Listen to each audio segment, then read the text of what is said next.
When Bad Things Happen to Good People. By Dr. Mark McDonough MD PT. Many times in life, as Christians, we witness or experience events in which bad things happen that leave us asking, where is God in all of this? During traumatic or painful incidents we wonder, how could a loving God allow such a tragic thing to occur to those who love Him? Even worse, after a series of such trials, many people become exasperated, causing them to question, if not abandon, their faith altogether. On Friday, June 10, 2016, I directly experienced a violent death of a dearly loved friend. It will have lasting effects on the remainder of my life, as well as the lives of many others. God's grace and guidance have made provisions that continue to strengthen my faith, allowing me to persevere. And perseverance and faith through trauma and life-changing disease are the cornerstone of this blog, making this story appropriate for my debut posting.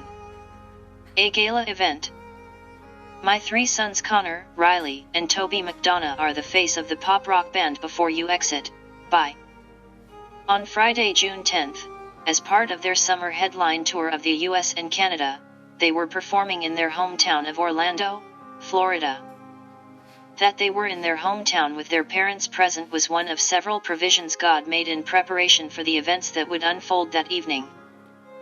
The show was at the Plaza Live venue with a capacity of about 1,200 and opened by 2 talented acts, Cade, a young male singer from Tampa, followed by Christina Grimmie from LA, a finalist in Season 6 of the popular television show The Voice.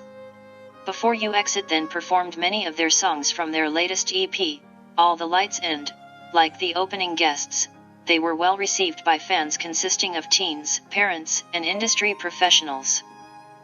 It was a thoroughly exciting show for their hometown, and the boys of By were exuberant, even playing an encore for the high-spirited fans. Sadly, there was one individual with ill-minded intentions in attendance who was determined to see the evening conclude horrifically. A tragic loss.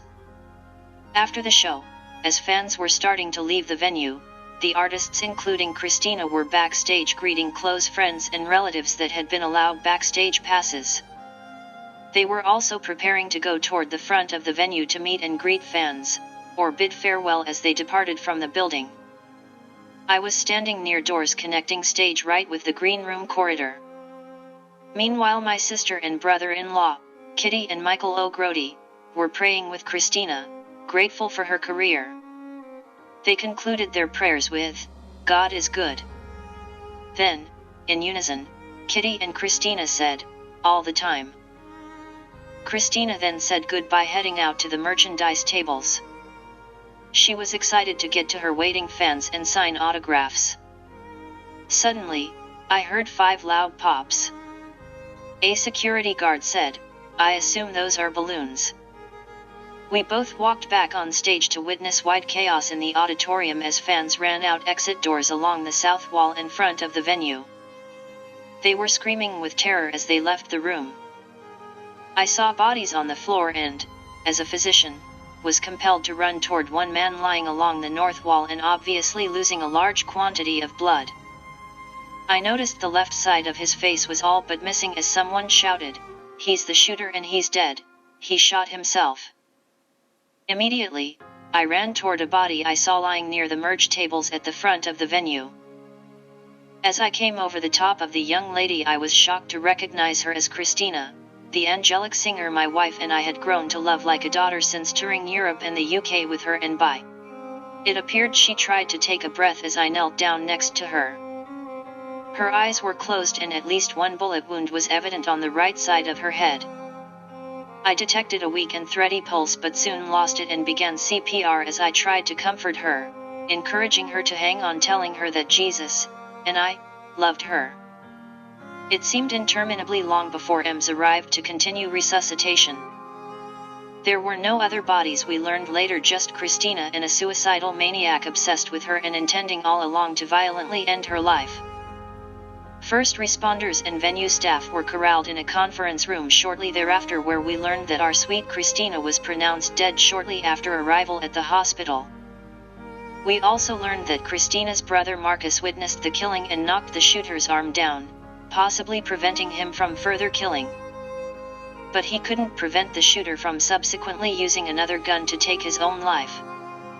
All of us were devastated by this horrific event, although we were grateful that no other persons were harmed physically.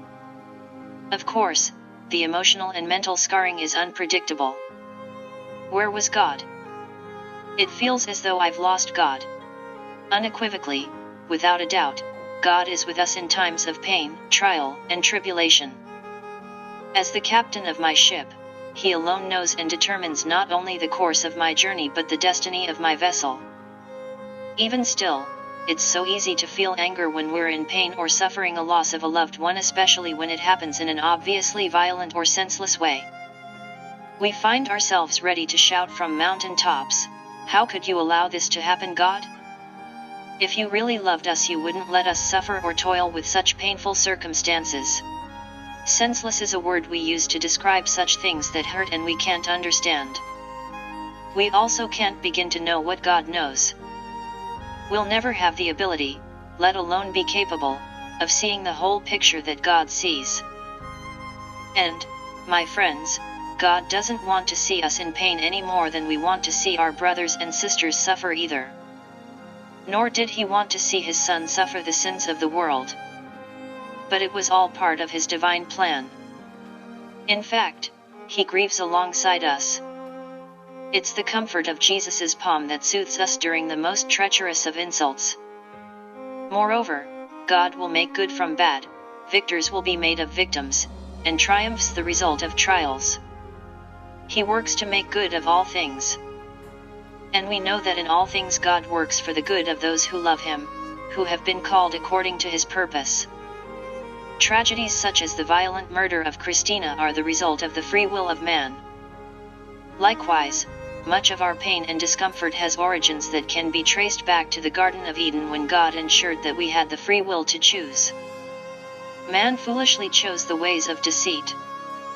Part of the plan, we don't want to think that pain and suffering, trials and tribulations, are naturally features of God's plan or His world. And they're not. They are products of a fallen world, but God does bring good things from bad stuff. Already, as a direct result of the tragic evening of June 10th, much good has evolved. I've personally witnessed some individuals turn toward God when before that night they questioned His existence. A whole community has come together to love and support our family and that of Christina's. And there's the bittersweet reality that a countless number of new fans will be inspired and touched by her music and artistry. Tragedy can be the stimulus for inspiring faith and motivating otherwise doubting individuals to seek God out. My own faith has been immensely augmented by hearing of Christina's prayer with my sister-in-law Kitty just before her departure for heaven. She was ready regardless of our plans or those of our loved ones. God's intentions or plans may be altogether different. In retrospect, we can see that part of God's plan for June 10, 2016, was for Christina to meet Jesus. More than a few people commented on Christina's appearance, attitude, and overall sense of her surroundings on Friday, June 10th. She was a singer who, by definition, sings.